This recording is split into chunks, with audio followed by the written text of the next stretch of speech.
할렐루야. 찬양의 큰 은혜 받으셨죠? 자, 우리 옆에 분과 같이 인사 한번 해봅니다. 자, 샬롬. 예, 인사가 짧으니까 한 분한테 하지 마시고 여러분한테 다시 한번 합니다. 샬롬. 예, 자, 너무 짧죠? 한 번 더 인사합니다. 집사님에게 하나님의 평강이 가득하길 바랍니다.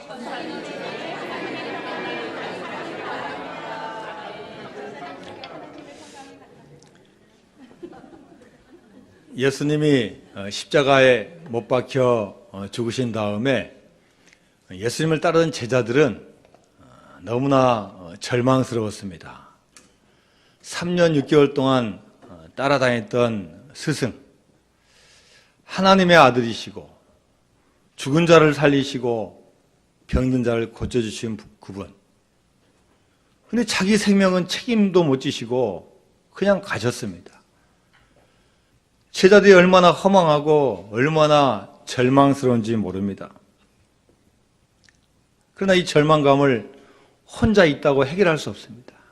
그래서 서로 다시 한번 힘을 내고자 연락해가지고 제자들이 어느 한 제자의 집에 모였습니다. 모였는데 너무나 불안한 겁니다. 너무나 절망스럽고 너무나 힘듭니다. 예수님을 죽인 이 로마 병정들이, 이 유대인들이, 같은 동족이 우리를 어떻게 할 것인지, 우리가 예수님을 따라다니는데 우리가 가만 놔둘 것인지 너무나 두렵습니다. 그래서 모이긴 모였는데 문을 잠궜습니다. 헬라어 원어에 보니까요, 그냥 문을 탁 잠근 게 아니라 누가 못 들어오도록 그냥 단단히 고정을 시켰어요. 우리도 잡혀갈까봐, 우리도 죽을까봐. 제자들은 걱정과 근심, 불안에 떨고 있습니다. 어떻게 해야 될지 모릅니다. 그래서 그 당시 제자의 심정을 마가라는 제자가 마가복음에서 기록하고 있습니다. 마가복음 16장 14절 말씀입니다. 자, 다 같이 읽어볼까요? 시작. 그 후에 11 제자가 음식 먹을 때 예수께서 그들에게 나타나사 그들의 믿음 없는 것과 마음이 완악한 것을 꾸짖으시니 이는 자기가 살아난 것을 본 자들의 말을 믿지 아니함일러라. 여러분, 제자들이 얼마나 낙심했는지요. 예수님이 보고 책망하셨어요. 믿음도 없고 마음이 완악해졌어요. 그리고 자기는 못 봤어도 그 부활하신 예수님을 본 증인들의 말은 들어야 될 거 아니에요. 같이 동고동락했고 또 넓은 의미로 보면 같은 제자들이 봤으면은 아, 그래, 예수님이 살아나셨어.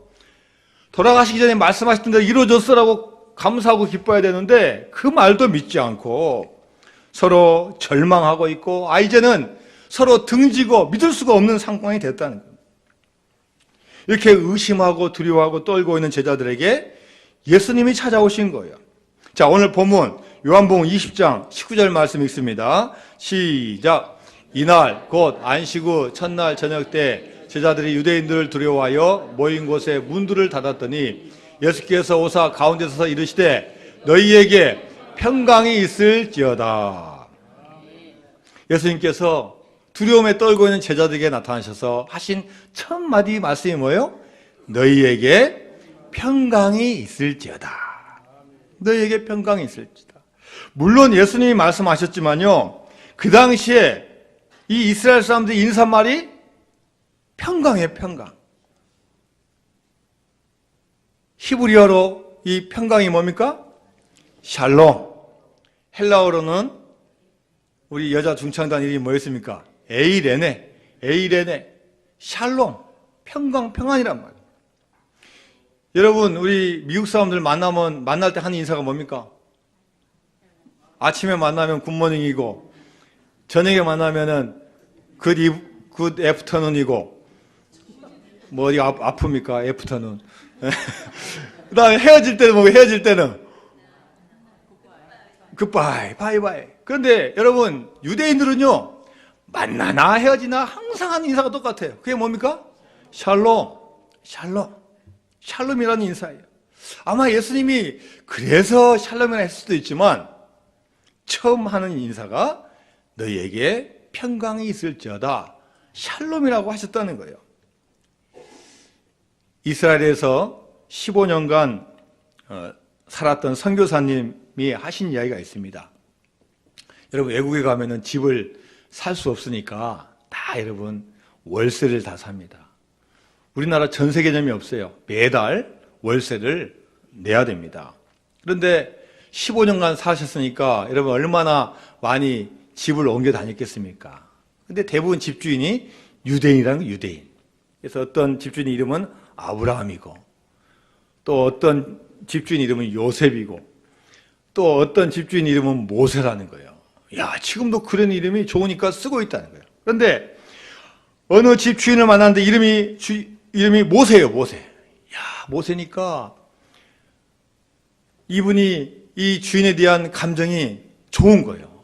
성경에 나온 인물. 야, 모세니까 참 좋은 관계를 맺겠구나. 그런데 웬일입니까? 모세도 마찬가지고 아브라함도 마찬가지고 요셉도 마찬가지고 짠돌이들, 짠돌이들. 외국 사람들한테 세를 꼬박꼬박 받고 절대 깎아주지도 않고 하루만 어기면요 난리가 나는 거예요. 그래서 자기가 받은 인상이 유대인들은 좀 쫀쫀하다 이런 인상을 받았다는 거예요. 하도 이 월세 받는 게 신경 쓰게 해가지고 한 번은 그냥 불렀대요. 자, 내가 6개월치 월세를 내가 미리 주겠다. 그 대신 내가 부탁할 게 있다. 나는 너희들 유대인을 참 좋아하고 있고 좋아하려고 한다. 근데 정말 요즘 너무 싫다. 왜 그렇게 사람을 못 믿냐? 한번 믿었으면 내가 줄 알고 딱 기다려야지. 그 전날부터 와가지고 하룻밤 자고 아침에 와가지고 달라는 거야. 혹시라도 좀 하루 늦어지면 전화해가지고 우리 내일 만납시다 하면 될 텐데 꼭 달라고 하는 그 이유가 뭐냐? 그랬더니 유대인이 한 이야기가 뭐냐면은 나는 너와 샬롬하고 싶다. 너와 평화롭게 지내고 싶다. 세입자와 평화가 이루어져야 되는데 네가 만일 돈을 늦게 지불하게 되면은 너와 나와의 샬롬의 관계가 깨진다. 감정 상하고 생각이 복잡해지고 또 이 사람 나가면 누굴 드려야 되나 이런 복잡하기 때문에 너와 나하고 약속을 잘 꼬박꼬박 지키는 게 너와 나하고 샬롬을 유지하는 거다. 이렇게 이야기를 했다는 거예요.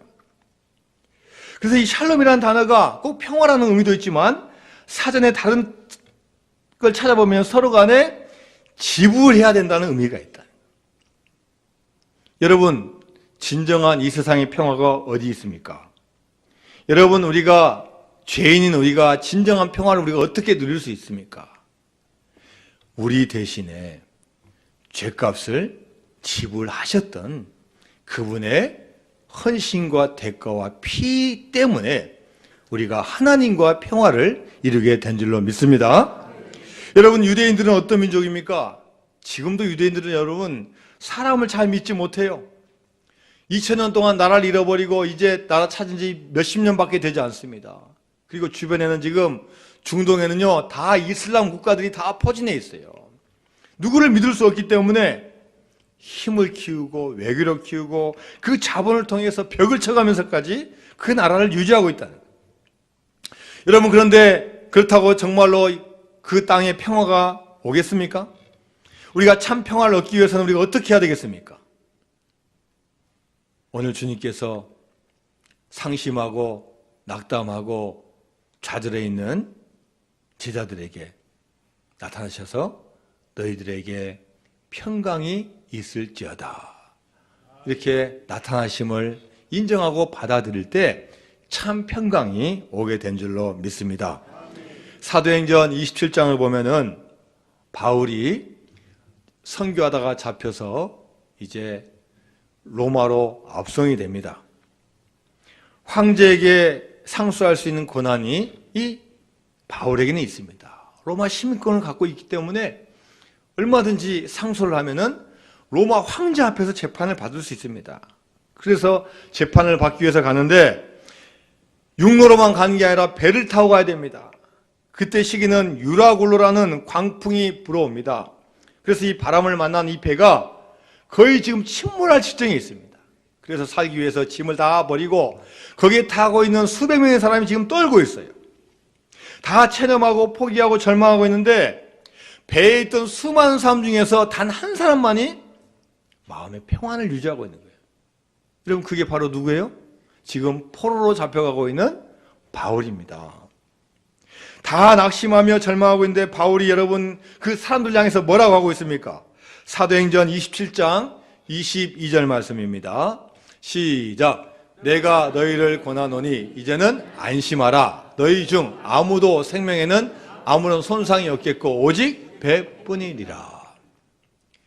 자, 여러분 다 지금 두려워하고 풍랑 가운데서 다 지금 죽을까 말까 하고 있는 상황 가운데서 이 바울이 담대하게 외치는 게 뭐예요? 이제는 여러분 안심하십시오.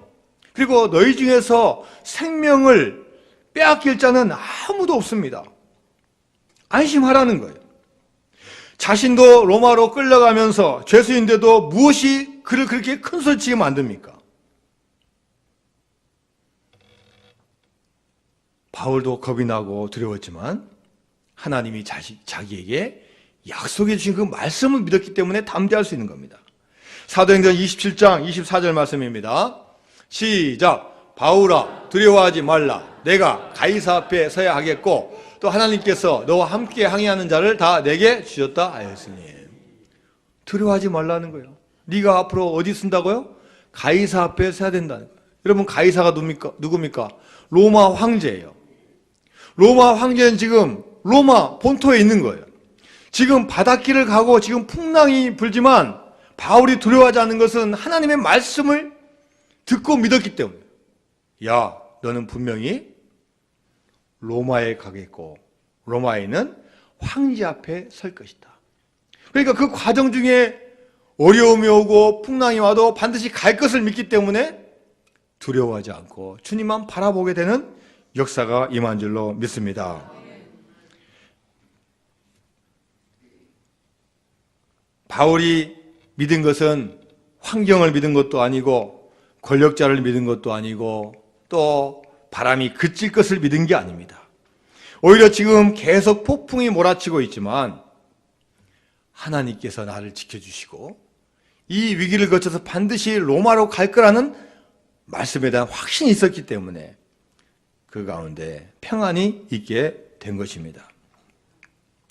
여러분, 우리는 세상에서 잘 살고 잘 먹고 또 좋은 데 거주하고 환경이 좋아야지 편안하다고 생각합니다. 공부 잘하고 학점도 잘 나오고 좋은 직장 들어가고 내 계획대로 하나하나씩 잘 진행되는 게 우리는 평안이라고 생각합니다. 여러분 물론 그것도 평안입니다. 그러나 그 평안은 절대 오래가지 못합니다. 비교하는 평안은 평안이 아닙니다. 진짜 평안은 하나님께서 우리에게 주신 그 말씀을 그 약속을 믿고 말씀대로 나갈 때 하나님께서 우리에게 평안을 줄 줄로 믿습니다. 진짜 평안은요 하나님의 말씀을 듣고 믿는 데 있다는 거예요. 어느 교회 한 목사님이 계셨는데 목사님이 길을 지나가다가 저 앞에서 오는 한 분에게 인사를 하셨어요. 근데 이분이 얼굴이 조금 좀 까매요. 이분한테 뭐라고 인사했냐? 샬롬 이렇게 인사를 했어요. 그런데 그때 인사를 받았던 이분이 그 주 주일날 예배에 나와서 맨 뒷자리에서 예배를 드린 거예요. 어디서 많이 봤다 했더니 보니까 며칠 전에 이 목사님 지나가면서 샬롬 했던 그분이에요. 근데 축도하고 눈 떠보니까 막 그 사이에 나가셨어요. 그 다음 주에도 나오시고 그 다음 주에도 오시고 계속 오시는데 나가서 인사하려고 축도를 하는데 항상 축도만 끝나면 이분이 안 보이는 거예요. 그런데 연락이 왔습니다. 어떤 분이 목사님 뵙고 식사를 한번 대접하겠다고. 그래서 가보니까 바로 샬롬이라고 인사했고 3개월 동안 예배 나오고 끝나자마자 도망갔던 그분이 식사를 대접하는 거예요. 이분이 식사 가운데 자기의 이야기를 합니다. 저는 사업도 잘하고 잘 되었고 돈도 많이 벌었고 또 지금 명예도 얻었습니다. 모든 것이 평안합니다. 우리 가족도 너무 잘 화목하게 잘 삽니다. 근데 어느 날 너무나 피곤하고 몸이 붓고 얼굴이 좀 까맣게 까칠해지고 변해서 병원에 가봤더니 간암 판정을 받았습니다. 그런데 이미 손을 쓸 수 없는 간암 말기 상태라고 합니다. 의사가 말하기를 잘해야 3개월 삽니다. 그래서 이 사실을 아니까 가족들도 걱정하고 주변에 있는 모든 분들이 이제는 걱정하는 거예요. 누구를 만나도 이제 나는 소망이 없고 이제 죽을 놈이라는 생각이 들었다는 거예요. 근데 어느 날 길 가다 보니까 어떤 분이 나한테 뭐라고 인사했다고요? 샬롬. 자기가 듣기에는 살롬. 이렇게 들었다는 거예요.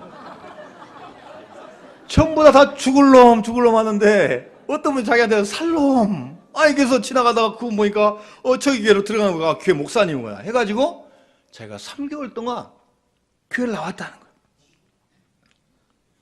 예배 마치고 집에 가서 약도 먹고 몸도 추스리고 또 자신에게 외쳤다는 거예요.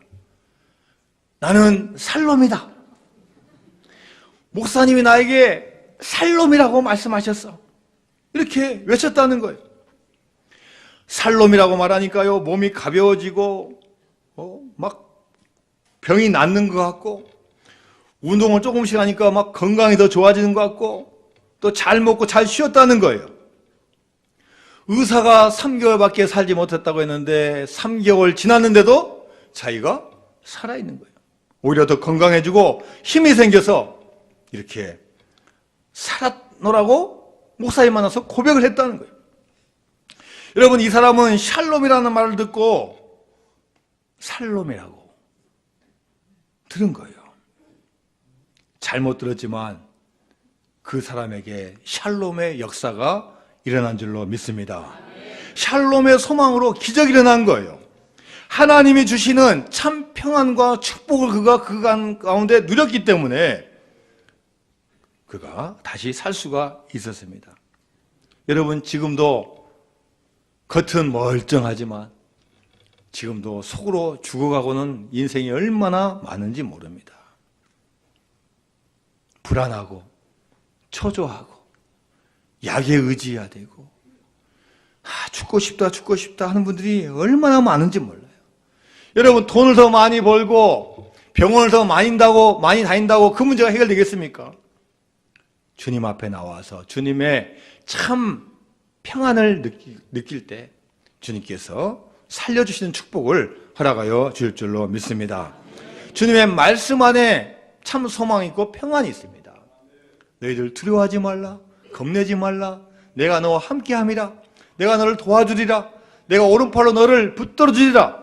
이 말씀을 의지하고 나아간 자에게는 반드시 샬롬의 축복이 임할 줄로 믿습니다. 하나님의 사람은 하나님의 말씀이 임할 때 평안해집니다. 하나님의 말씀 우리가 무장할 때 평안하고 담대해집니다. 바울이 평안한 것은요, 그가 어부여서 항해사여서 그런 거 아니에요. 전혀 모릅니다. 하지만 주님께서 내가 가이사 앞에 서야 되겠다라는 그 믿음의 말씀을 듣고 나아갈 때, 이것도 하나의 과정이지, 나는 반드시 살 거라는 그런 믿음으로 승리하게 된 줄로 믿습니다.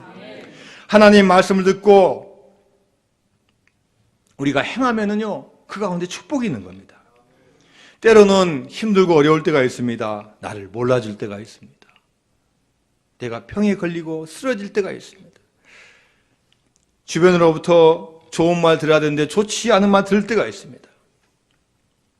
나는 잘해도 환경이 막 흔들어요. 남편이 흔들고 아내가 흔들고 자녀가 막 흔듭니다. 회사에서 흔들어대고 주변에서 막 흔들어댑니다. 말씀에 확신이 없으면 우리는 흔들릴 수밖에 없는 존재라는 거예요. 그러나 우리가 하나님의 말씀을 굳게 믿고 새기며 나아가면 반드시 우리에게 샬롬의 축복이 임할 줄로 믿습니다. 바울은 바다의 풍랑을 겪고 있지만 마음이 평안한 거예요. 그리고 배를 타기 이전부터 주님께서 말씀해 주셨어요. 사도행전 23장 11절 말씀입니다. 시작. 그날 밤에 주께서 바울 곁에 서서 이르시되 담대하라. 내가 예루살렘에서 나이를 증언한 것 같이 로마에서도 증언하여야 하리라 하시니라. 하나님의 말씀을 받은 자는요, 상황이 어려워도 흔들리지 않는다. 말씀이 우리 가운데 받지 못하니까 가다가 넘어지고 가다가 뒤돌아선다는 거예요. 저와 여러분에게는 하나님께서 성경 말씀을 통해서 말씀해 주십니다.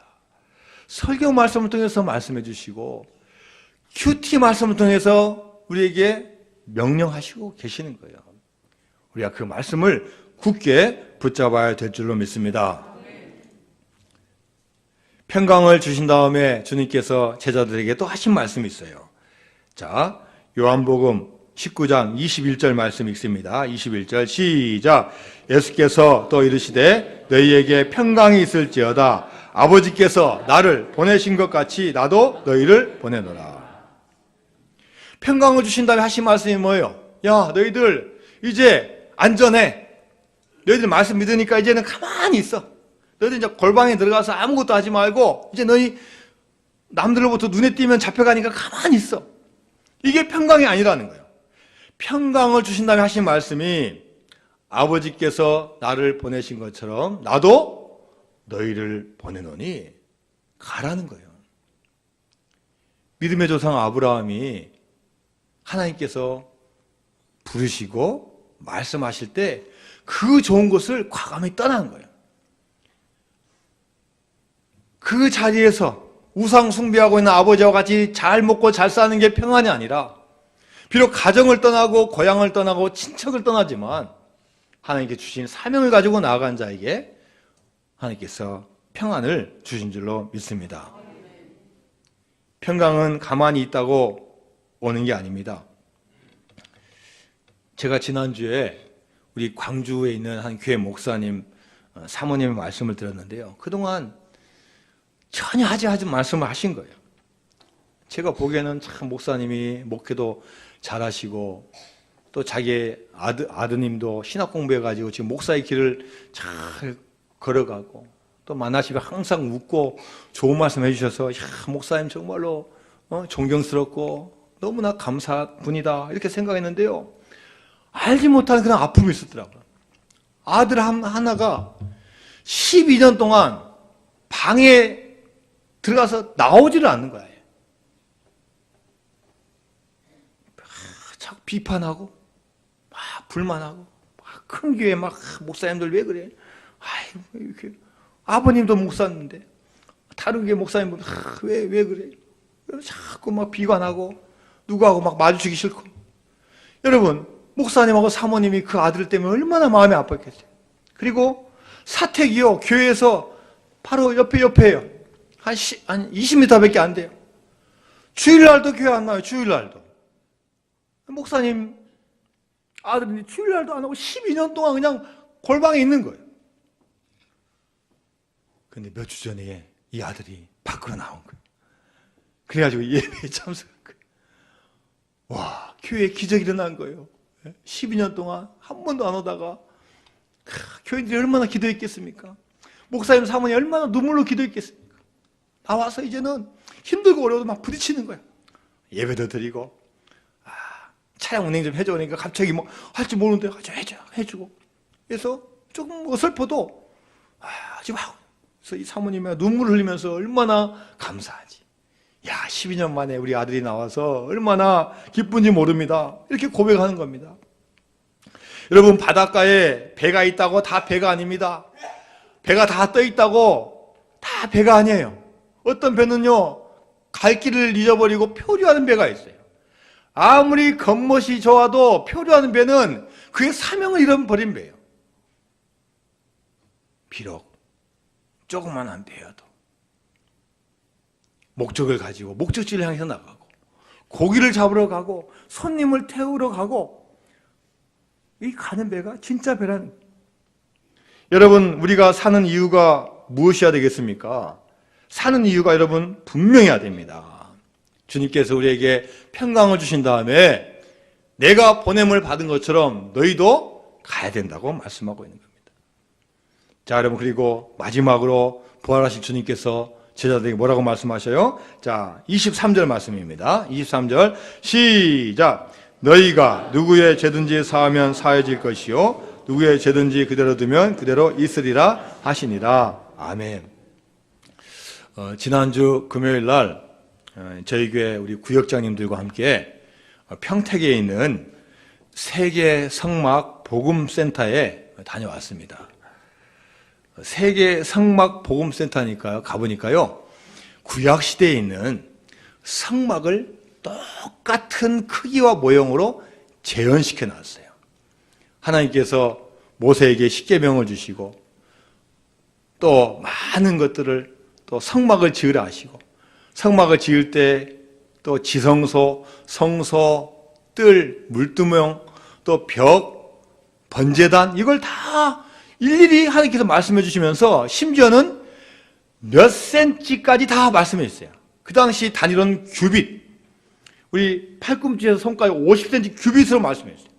그것을 이 성막센터에 그대로 해놨어요. 여러분, 그 성막의 크기가 얼마나 되겠습니까? 우리 교회보다 클까요? 적을까요? 우리 교회보다 크더라고요. 그대로 재현했는데요. 세로가 50m, 가로가 25m, 1250제곱미터예요. 평수로 하니까 여러분 평수로 하면 잘 아시잖아요. 378평이요. 378평을요. 성막을 그대로 재현해놨어요. 똑같이. 그리고 다 크기를 다 해놨어요. 문의 크기, 번제단 크기 다 해놨어요. 그런데 크기를 다 해놨는데 딱 하나만 크기가 안 나와 있어요. 성경에요. 그게 뭐냐면요. 물두멍입니다. 물두멍. 물두멍이 뭐겠습니까? 물을 담아놓는 그릇이에요. 성전에 들어가기 전에 뭐 해야 됩니까? 우리의 더러움을 깨끗이 하기 위해서 뭘 씻어야 돼요? 손을 깨끗이 씻어야 돼요. 깨끗이. 여기에는요, 규격이 안 나와 있어요. 그래서 그냥 대충 알아서 그냥 이렇게 물두멍을 만들어 놓은 거예요. 자, 여러분, 그 의미가 뭐겠습니까? 우리의 죄의 고백은 하나님께서 야, 너는 이거다라고 규격을 매지 않으신다는 거예요. 김 집사는 몇 센치고, 김 장로는 몇 센치고, 누구 성도는 몇 센치만큼 죄를 지었으니까 그만큼 해서 지어놓고 물 씻어라 이렇게 말씀하지 않았다는 거예요. 여러분, 우리가 죄를 씻고 회개하는 것은 누가 해서 하는 게 아니라 내가 회개하는 만큼 하는 거예요. 똑같은 죄를 지어도 어떤 분은 어마어마하게 크게 회개할 것이고 어떤 분은 나는 죄가 없어요 이렇게 할 수 있는 게 우리 인간의 마음이라는 거예요. 여러분, 죄를 사함받는 것은 누가 눈에 보인다고 누가 지시한다고 되는 게 아니라는 겁니다. 주님 앞에 나와서 진정으로 용서하고 또 서로 사랑을 해주고 할 때 우리의 진정한 죄가 사함을 받게 될 줄로 믿습니다. 그래서 여러분, 부활하신 주님께서 우리가 앞으로 믿음의 공동체 생활할 텐데 어떻게 하라고요? 너희가 누구의 죄든지 사하면 사하여질 것이요 누구의 죄든지 그대로 두면 그대로 있으리라 하시니라. 누구 죄가 얼마라고 정죄하지 말라는 거예요. 오히려 서로 용서해주고 사랑하면은 하나님께서 그 모습을 보시고 나머지 모든 것도 주님께서 허락하여 주실 줄로 믿습니다. 하나님은 우리의 삶에 평강 주시기를 원하시는 분이십니다. 그리고 그 평강을 위해서 우리를 찾아주십니다. 말씀을 통해서 약속을 통해서 우리에게 오십니다. 특별히 하나님은 하나님의 말씀인 성경을 우리에게 주셨습니다. 말씀을 주셨습니다. 그리고 이 교회 건물도 주시고 건물보다 교회의 본질인 우리 성도님들을 허락하여 주셨습니다. 그리고 말씀을 선포하는 자와 또 말씀을 선포함을 받는 자를 허락하여 주셨습니다. 서로 용서하고 사랑하고 믿음으로 나아갈 때 주님의 평강이 여러분 가운데 임할 줄로 믿습니다. 골로새서 3장 15절 말씀입니다.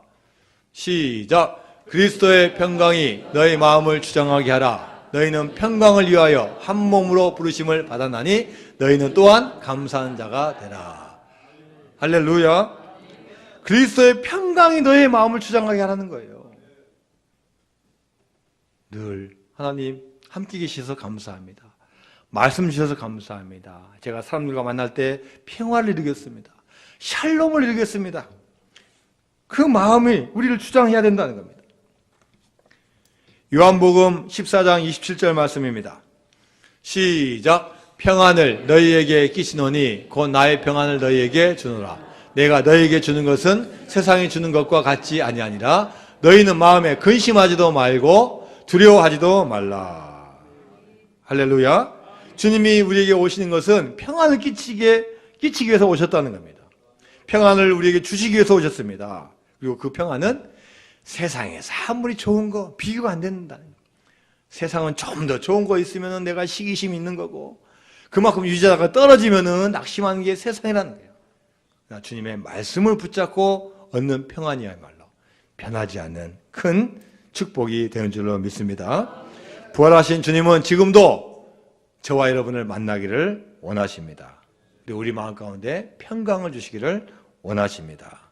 늘 주님의 말씀을 받아서 평온함, 평강을 유지하고 평강의 축복을 받는 여러분 되시기를 주님의 이름으로 축원드립니다. 하나님 감사드립니다. 이 모든 것이 주님의 은혜입니다.